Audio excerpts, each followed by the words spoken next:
Thank you for tuning into the Think Creatively Marketing Podcast, where each episode is a bite-sized insight you can use to instill creativity in your business. I'm your host, Stevie Slack, and I know there'll be something for you in what I'm about to share. Let's dive in.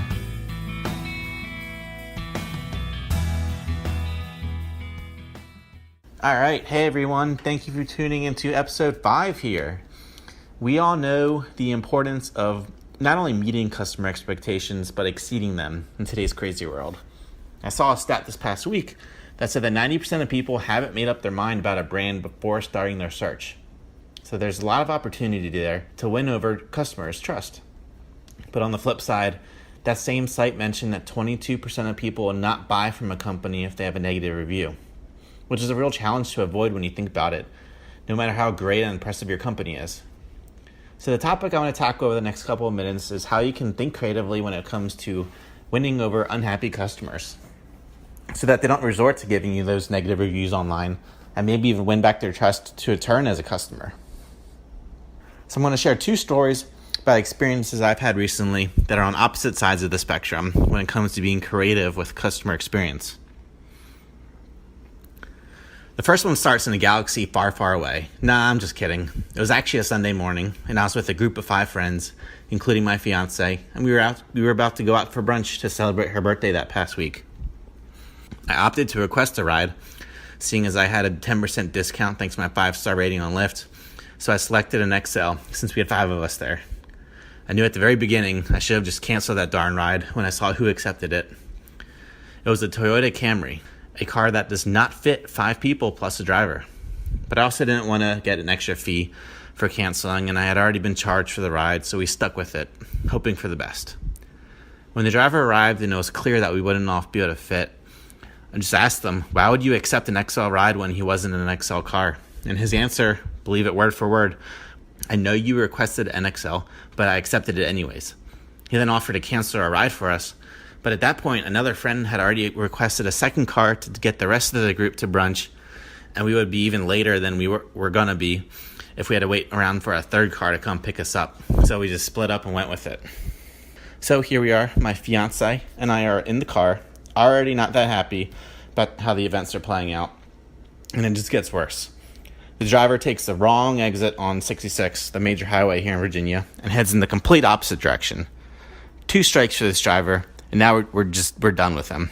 So I jump on social media, send Lyft a Facebook message explaining the situation, asking how they can help me here.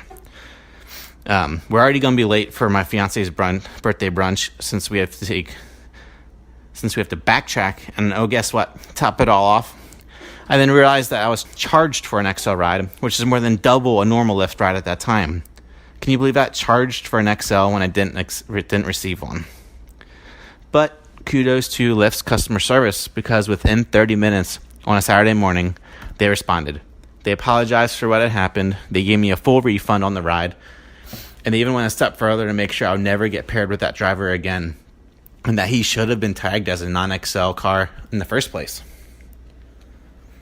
They could have just given me a refund or a discount on a future ride like anyone else would do to hopefully keep me as a customer.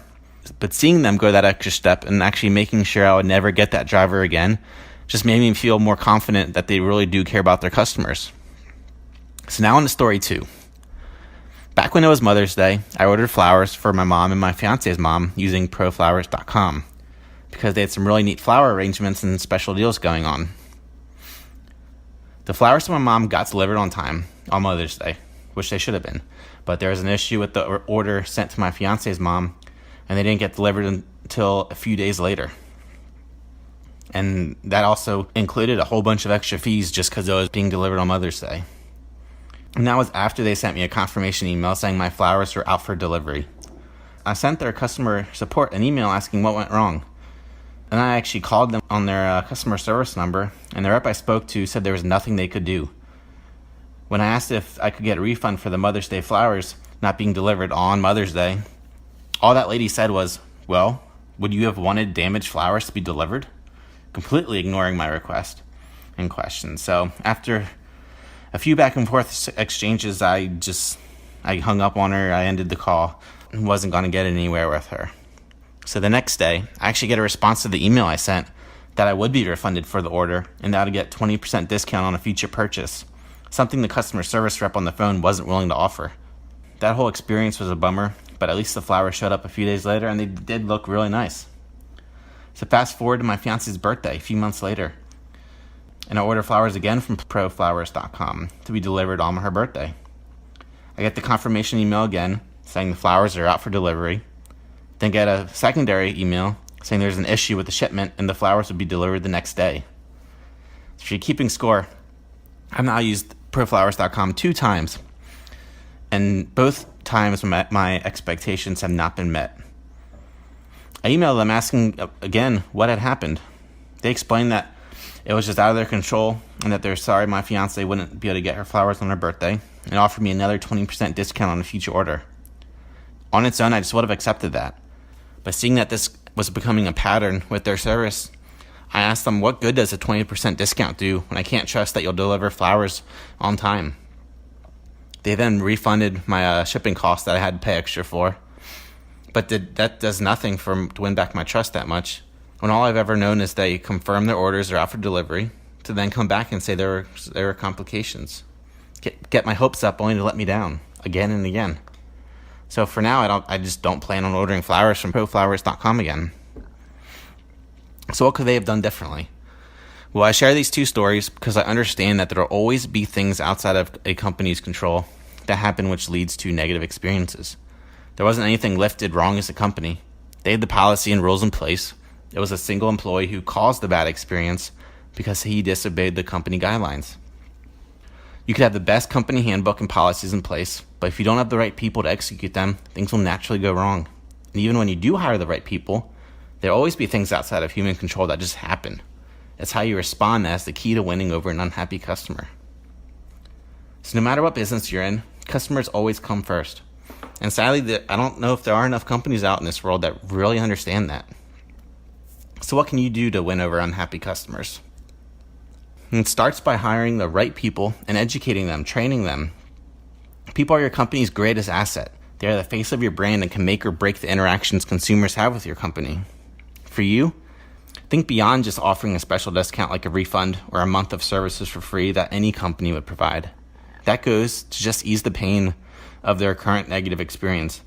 But it doesn't really do much to win back their trust on future decisions that lead them back as a repeat customer and even refer you to their friends and family.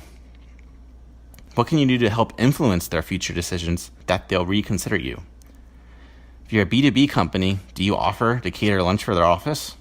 If you're a B2C company, do you send them a handwritten note explaining how sorry you are and some free swag as an apology? At the end of the day, everyone offers a refund to try to win back customers, and that's now just kind of expected of you and does little to move the needle. Those brands that are really winning back the trust of unhappy customers are those that can think creatively and show in unique ways that they really do care about their customers.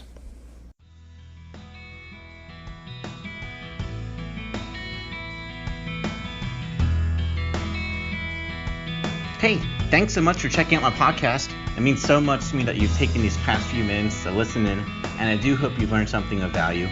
Before I sign off, please consider subscribing to the Think Creatively Marketing Podcast. And if you do, go ahead and shoot me an email at steve@eastlackmedia.com, and I'd love to connect with you. As you dive into your next campaign, remember this quote: no matter what people say, words and ideas can change the world. Now go create the next big marketing campaign.